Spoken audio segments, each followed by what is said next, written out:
अपने ब्रेकअप के बाद एक लड़की होम टाउन में आकर लाइफ गार्ड का जॉब करती है। वहां पर एक स्कूल के लड़के से उसका अफेयर हो गया था। अब क्या ये अफेयर उस लड़की के लाइफ को डिस्ट्रॉय करेगा या एक न्यू डायरेक्शन देगा, ये हम आज की हमारी मूवी द लाइफ गार्ड 2013 की एक हॉलीवुड मूवी में देखेंगे। अगर आपको वीडियो अच्छा लगता है तो प्लीज इसे लाइक और कमेंट जरूर कर दीजिएगा। अब बिना किसी तरीके एक्सप्लेनेशन स्टार्ट करते हैं। मूवी स्टार्ट होती है और हम हमारे मेन कैरेक्टर ली को उसके बॉयफ्रेंड के साथ देख सकते हैं।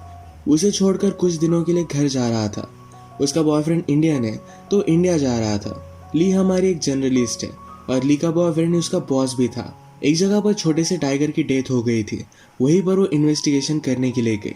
किसी आदमी ने एक छोटे से टाइगर को एज अ पेट घर में बंद करके रखा था। उस बेबी ने वहां से निकलने की बहुत कोशिश की पर वो निकल नहीं पाया। फाइनली उसकी वहीं पर डेथ हो गई। ये स्टोरी सुनने के बाद ली को बहुत ही बुरा लगता है। ये सिनारियो उसकी लाइफ से पैरेलल है। उसे आजकल अपनी लाइफ में स्टक लग रहा है। वो निकलने की बहुत कोशिश करती है पर निकल नहीं पा रही। जब उसका बॉयफ्रेंड वापस आया तो एक दिन उसकी बात उसने सुनी। उसे पता चला कि वो ऑलरेडी इंडिया में एंगेज्ड है। यही रीजन था कि वो अपने कलीग से हमेशा उसके रिलेशनशिप के बारे में झूठ कहता था। ली के बारे में किसी को भी पता नहीं था। ये सब सुनकर ली को बहुत बुरा लगा। वो निकलना ही चाहती थी तो सब कुछ छोड़कर अपने घर आ जाती है। घर में उसकी मदर ने सब कुछ स्टोरेज का सामान रखा था। मदर ने कुछ न्यू क्लासेस स्टार्ट की है। ली इसका मजाक उड़ाती है। मदर को बात अच्छी नहीं लगती। रात में डिनर करते वक्त ली ने अपने पेरेंट्स को बता दिया कि कुछ दिनों के लिए मैं यही रहने वाली हूँ। पेरेंट्स कहते हैं कि तुम 30 साल की हो, तुम ऐसे कैसे घर पर रह सकती हो। ली ने कहा कि मुझे सिर्फ कुछ टाइम चाहिए। उसने जिस तरीके से अपनी लाइफ को एक्सपेक्ट किया था उस तरीके से कुछ हुआ नहीं है। अब तक उसे लाइफ में एक सही डायरेक्शन मिली नहीं। वो अपनी लाइफ से ज़रा सैड है तो इसलिए थोड़ा टाइम निकालना चाहती है। उसके फादर इस बात के लिए बहुत ही सपोर्टिव थे। ली के साथ टाइम स्पेंड करना उन्हें बहुत अच्छा लगता है। अगले दिन ली अपने स्कूल के फ्रेंड टॉड से मिलने के लिए आई। टॉड उसे देखकर बहुत ही खुश था। टॉड आर्ट गैलरी में काम करता है तो उसने कितना भी ब्रेक लिया तो कोई भी फर्क नहीं पड़ता। उसने ली से पूछा कि तुम कितने दिनों के लिए यहाँ आई हुई हो। ली कहती है कि ज़रा टाइम के लिए मैं यही रहूंगी। टॉड ने उसके बॉयफ्रेंड के बारे में पूछा। ली ने उसे सब कुछ सिचुएशन बता दी। ली कहती कि अब तुम अपने सारे प्लान्स कैंसिल कर दो, हमें मजे करने हैं। हाई स्कूल में इनके ग्रुप में और एक फ्रेंड थी जिसका नाम था मेल। ली जाकर उससे मिलती है। अब वो असिस्टेंट प्रिंसिपल बन गई थी तो उसे इस तरीके से देखना ये उसके लिए बहुत ही वियर्ड था। वो बिलीव नहीं कर पाती कि मेल अब इतनी सुधर गई है, क्योंकि हाई स्कूल में बहुत सारी अलग अलग चीजें, वियर्ड चीजें किया करती थी। ली ने उसे पूछा कि आजकल चल क्या रहा है। मेल कहती है मैं और मेरे हस्बैंड प्रेग्नेंट होने का ट्राई कर रहे हैं। 6 मंथ्स हो गए पर फिर भी अब तक कुछ भी न्यूज नहीं आई। इसी वजह से आजकल वो जरा स्ट्रेस रहती है। ली ने उसे सिगरेट ऑफर की। वो पहले ले नहीं रही थी पर बाद में उसने ले ली। वो भी थोड़े से फिर से मजे करना चाहती थी। स्कूल में उसे स्ट्रिक्ट रहना पड़ता है, सब कुछ रूल्स को फॉलो करना पड़ता है। पर आज उसे बहुत ही फ्री लगा। शाम में सारे फ्रेंड्स मिलकर डिनर के लिए आए। ली से उन्होंने पूछा कि अब तुम्हारा प्लान क्या है। ली कहती मैं फिर से लाइफ गार्ड की जॉब करूंगी। मेल ने कहा कि वो जॉब तुम हाई स्कूल में करती थी, अब तुम्हें नहीं करना चाहिए। ली वैसे भी ब्रेक पर है तो उससे कुछ भी ज्यादा फर्क नहीं पड़ता। यहाँ पर इस डिनर के वक्त मेल का हस्बैंड भी था। मेल का इस तरीके से उसके फ्रेंड से मिलना है उसे ज्यादा अच्छा नहीं लगता, क्योंकि जैसे हमें पता है कि ली और टॉड इतने ज्यादा रिस्पॉन्सिबल नहीं है। वो किसी भी टाइम पर कुछ भी कर सकते हैं। अगले दिन ली ने लाइफ गार्ड का जॉब ले लिया। वहां पर एक हाई स्कूल के लड़के से मिली जिसका नाम था लिटिल जेसन। जेसन यहाँ पूल के पास ही रहता था तो हमेशा वो यहीं पर आता रहता है। ली जब सब बच्चों पर नजर रख रही थी तो कुछ बच्चे भागते भागते गए। उसने कहा कि तुम यहाँ पर भाग नहीं सकते, तो सब बच्चों ने कागज को गिला करके उसे बहुत मारा। उसे बहुत सारी गालियां भी दी। ली इन बच्चों को बैन कर देती है और इसके बाद खुद रोने लग गई थी। थोड़ी देर में जब जेसन वापस आया तो उसे पूछता है कि क्या हुआ। ली ने कहा कि वो एक छोटा सा बच्चा है जो गैंगस्टर की तरह बिहेव करता है। वो कहाँ पर रहता है, मैंने उसे स्विमिंग पूल से बैन कर दिया है। जो भी हुआ था ये सारी चीजें उसने जेसन को बता दी। नेक्स्ट सीन में हम मेल और उसके हस्बैंड को देखते हैं। मेल आज रात ली और टॉड के साथ फिर से डिनर करने के लिए जाने वाली थी तो हस्बैंड कहता है कि ज्यादा ड्रिंक मत करना। मेल ने कहा कि इससे ज्यादा कुछ फर्क नहीं पड़ेगा, पर फिर भी हस्बैंड की लो मान जाती है। आज एक शॉप के बाहर ली और टॉड को जेसन और उसके फ्रेंड्स मिले। जेसन की फ्रेंड मैट ने कहा क्या आप हमें बियर दिलवाने के लिए हेल्प कर सकते हो। टॉड ने कहा कि इसके बदले में हमें क्या मिलेगा। हेल्प करने के बदले में टॉड को जॉइंट चाहिए था। ये बच्चे इसके लिए मान जाते हैं। जब वे बाय करने के लिए रात में इस सब पहुंचे तो उनके साथ मेल भी थी। मेल ने इन बच्चों को देखा और वो बहुत ही ज्यादा गुस्सा हो जाती है। उसने कहा कि सारे बच्चे मेरे स्कूल में जाते हैं, मैं वाइस प्रेसिडेंट हूँ, मैं इस तरीके से चीजें नहीं कर सकती। टॉड कहता है कि ज़्यादा वरी मत करो। तभी जेसन और उसके फ्रेंड्स ने कहा कि अब हम स्कूल में नहीं आने वाले हैं। वो ड्रॉप लेकर एक न्यू सिटी में जाने वाले थे। टॉड ने कहा कि अब ये तुम्हारे स्टूडेंट नहीं है, तुम ज़्यादा वरी मत करो। पर फिर भी मेल इसे सपोर्ट नहीं कर सकती थी। वो गाड़ी में ही रुकी। मेल के साथ इन फ्रेंड्स में से एक फ्रेंड रुका हुआ था। मेल उसे समझाती है कि मेरा भी हाई स्कूल में ज़्यादा कंसंट्रेशन नहीं होता था, पर बाद में उसने बहुत अच्छे से स्टडी किया और अपनी लाइफ को अब उसने सुधार लिया है। इस कन्वर्सेशन से इस बच्चे को अच्छी डायरेक्शन मिली और वो स्कूल से ड्रॉप नहीं करने वाला। ली, टॉड और जेसन के फ्रेंड्स ये सब आगे गए, फिर स्मोक करते हैं।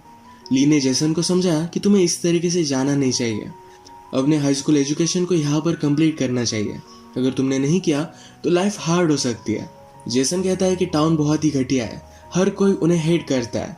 ली ने कहा कि ये जो एक्सपीरियंस है ये तुम्हारे लिए बहुत ही इंपॉर्टेंट है, तुम्हें हर कोई सपोर्ट कर रहा है, तुम स्कूल में जा सकते हो, तुम्हें कोई काम नहीं है। स्मोक करने के बाद ली और टॉड जब फिर से वापस आए तो मेल रोने लग गई। वो कहती है, आज रात मुझे तुम लोगों के साथ मजे करने थे। वो उन्हें अपनी सारी टेंशन बताती है कि किस तरीके से वो प्रेग्नेंट हो नहीं पा रही है। इन्हें मेल के लिए बुरा लगा और घर आकर उसे रिलैक्स करते हैं। ड्रिंक्स वगैरह कर कर इन्होंने हैंग आउट किया और मेल को भी रात बहुत ही अच्छी लगी। अगले दिन ली जब अपने काम पर आए तो जेसन का फ्रेंड मैट ही स्विमिंग पूल के पास ही सोया हुआ था। ली ने उससे पूछा कि क्या हुआ, तो मैट ने कहा कि मेरी मदर ने मुझे घर से बाहर निकाल दिया है। मेल को आज छुट्टी थी और घर पर बोर हो रहा था, तो ली और टॉड के साथ वो हैंग आउट करती है। इन्होंने लॉन्ग ड्राइव ली और बहुत मजे किए। ये जब वापस आए तो जेसन और उसके फ्रेंड्स को स्केटबोर्ड करने के लिए पुलिस ने अरेस्ट किया था। ली कहती कि आप ये सब कर क्या रहे हो, इस तरीके से आप इन्हें अरेस्ट नहीं कर सकते। वो एक रिपोर्टर थी तो इस वजह से पुलिस भी डर जाते हैं और वहां से चले गए। इसके बाद ये सब फिर से हैंग आउट करते हैं। इसमें आज मेल का हस्बैंड भी था। ये सब जो भी स्मोक कर रहे थे ये मेल के हस्बैंड को अच्छा नहीं लगता। ली और जेसन बात करते हुए ली ने जेसन से कहा, तुम्हारा फ्यूचर का प्लान क्या है। जेसन को कुछ भी पता नहीं था तो ली उसे लेक्चर देने लग गई। जेसन उसे कहता है, तुमने सब कुछ प्लान करके रखा था पर फिर भी तुम बहुत ही सैड हो। ली इस पर कुछ भी बोल नहीं पाती। घर पर आने के बाद मेल और उसके हस्बैंड के बीच में झगड़ा हो जाता है। उसे लगता है मेल इस सिचुएशन को सीरियसली ले नहीं रही, उसे खुद का ख्याल रखना चाहिए। अगले दिन जब ली और जेसन पूल के पास हैंग आउट कर रहे थे तो ली ने उस लिटिल टाइगर को क्या हुआ था इसके बारे में जेसन को बताया। जेसन कहता है, तुमने जो आर्टिकल लिखा वो लोग पढ़ेंगे और नेक्स्ट टाइम शायद कोई ऐसा नहीं करेगा। उसके पास आकर उसे हक कर लेता है। थोड़ी देर में जिस छोटे बच्चे ने ली को सताया हुआ था उसके पास आकर उसे सॉरी कहता है। उसने बहुत ही रिक्वेस्ट की तो ली ने फिर से उसे स्विमिंग पूल में आने के लिए अलाउ कर दिया। वो ली से कहता है कि प्लीज जेसन को बता दो कि मैंने आपसे माफी मांगी है, वो मुझे तंग ना करे। इसका मतलब है जेसन ने उसे धमका कर यहाँ भेजा हुआ था। ली को यह सब बात बहुत ही स्वीट लगी। रात में बारिश होने लगी तो जेसन भी ली की कार में बैठ गया था। ये दोनों एक दूसरे के करीब आने वाले थे। ली को रियलाइज हुआ और वो वहां से दूर चली जाती है। फिर रात में अपने फ्रेंड्स के साथ स्विमिंग पूल पर आए। ली और जेसन एक दूसरे को ही देख रहे थे। ली वॉशरूम आए तो जेसन उसके पास आ जाता है।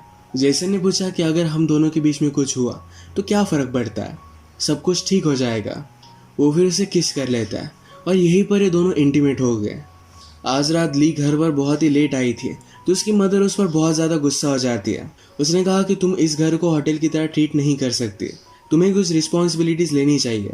मदर का कुछ काम था जो उसने फादर को दिया हुआ था, पर फादर इसके बारे में भूल जाते क्योंकि उन्हें ली के साथ टाइम स्पेंड करना है। मदर इस बात से और भी ज़्यादा फ्रस्ट्रेटेड हो गए, पर ली और फादर खुश थे क्योंकि आज उन्हें एक दूसरे के साथ हैंग आउट करने के लिए मिला। स्विमिंग पूल पर आने के बाद ली जेसन के बारे में ही सोच रही थी। इसी मोमेंट पर एक छोटा सा बच्चा स्विमिंग पूल में गिर गया और उसका ध्यान नहीं था। बाद में उसे वो जल्दी से बचा लेती है। घर आते वक्त ली ने फिर से जेसन को देखा। ये दोनों एक लेक के पास आए। जेसन कहता है कि वर्मोंट बहुत ही ब्यूटीफुल है, वहां पर मैं फिश वगैरह कैच करता था। ये दोनों फिर से एक दूसरे को किस कर लेते हैं। इसके बाद इनकी रिलेशनशिप कंटिन्यू हुई थी। एक दिन ली ने जेसन से पूछा कि तुम कब जाने वाले हो। जेसन कहता है कि 1-2 वीक में मैं निकल जाऊंगा। उसने कुछ पैसे सेव करके रखे, उसके पास $400 थे। ली ने कहा कि इतने इनफ नहीं है, तुम्हें एटलीस्ट $1000 चाहिए। तुम थोड़े दिन यहीं पर रुक जाओ, कुछ अगर और पैसे आ जाएंगे उसके बाद चले जाना। ली नहीं चाहती थी कि जेसन इतनी जल्दी यहाँ से चला जाए। एक रात पार्टी पर मेल ने ली से कहा, तुम ऐसा कुछ भी मत करना जो तुम्हें रिग्रेट करना पड़े। ली कहती कि मैंने ऐसा कुछ भी नहीं किया है। जेसन के फ्रेंड मैट को जल्द से जल्द इस टाउन से निकलना था। टॉड ने कहा कि मैं भी पहले इस टाउन से निकलना चाहता था, पर यहाँ पर वो स्टक है। उसकी जॉब है, उसके पेरेंट्स यहाँ पर है, यहाँ से जा नहीं सकता। वो मैट को सहारा दे रहा था, पर उसके बाद उसे हाथ लगाने लग गया। मैट ने कहा कि मैं गे नहीं हूँ और वहाँ से चला जाता है। गुस्से में जेसन के पास आया और कहा कि हमें कल के कल निकल जाना चाहिए। जेसन कहता है कि मुझे और भी कुछ पैसे सेव करने हैं, ज़रा 1-2 वीक्स लग सकते हैं। मैट बेचारा इस सब बातों से बहुत ही सैड हो गया। ली के घर पर उसके पेरेंट्स मिलकर एक रूम बनवा रहे थे। यही दिखाने के लिए जेसन को ली लेकर आए। ली के पेरेंट्स अपने हाथों से खुद बना रहे थे। इसका मजाक ली ने उड़ाया। ये सब बातें ली की मदर सुन लेती है और इस पर वो बहुत ज़्यादा अपसेट हो गई। उसने कहा कि तुम इस तरीके से वापस कैसे आ सकती हो? बचपन से लेकर आज तक मैंने तुम्हारा ख्याल रखा है। तुम जब अपने जॉब करने के लिए गई तब मैंने खुद की आइडेंटिटी क्रिएट करने की कोशिश की। अब तुम जब वापस आ गई हो तो सब कुछ प्रॉब्लम क्रिएट कर रही हो। तुम्हारे फादर तुम्हें कुछ भी नहीं बोलेंगे क्योंकि तुम कितने भी दिन यहाँ पर रहो उन्हें कुछ भी फर्क नहीं पड़ता, पर मदर को पड़ता है। ली एक छोटी बच्ची की तरह बिहेव करती है, ये मदर को अच्छा नहीं लगता। उसने उसे घर से बाहर निकाल दिया। ली फिर जेसन के घर पर आके और यहीं पर अब वो रहने लग गई थी। एक दिन उसे अवार्ड फंक्शन से एक मैसेज आता है। उसने जो आर्टिकल लिखा था उसने उन्हें अवार्ड दिया है। इसका प्राइस $1000 है। इसमें यह भी लिखा था कि आपने जर्नलिज्म छोड़ दिया। ये सुनकर हमें बहुत ही बुरा लगा क्योंकि आप बहुत ही टैलेंटेड हो। इसके बाद जेसन ली से मिलने के लिए आया और जब ये किस कर रहे थे तो टॉड इन्हें देख लेता है। मेल आजकल अपने लाइफ के साथ ज़्यादा सीरियस नहीं है, तो ये बात उसके हस्बैंड को सही नहीं लगी। उसने मेल से पूछा, क्या तुम सचमुच में प्रेग्नेंट होना चाहती हो? मेल ने कहा कि हाँ, होना चाहती हूँ।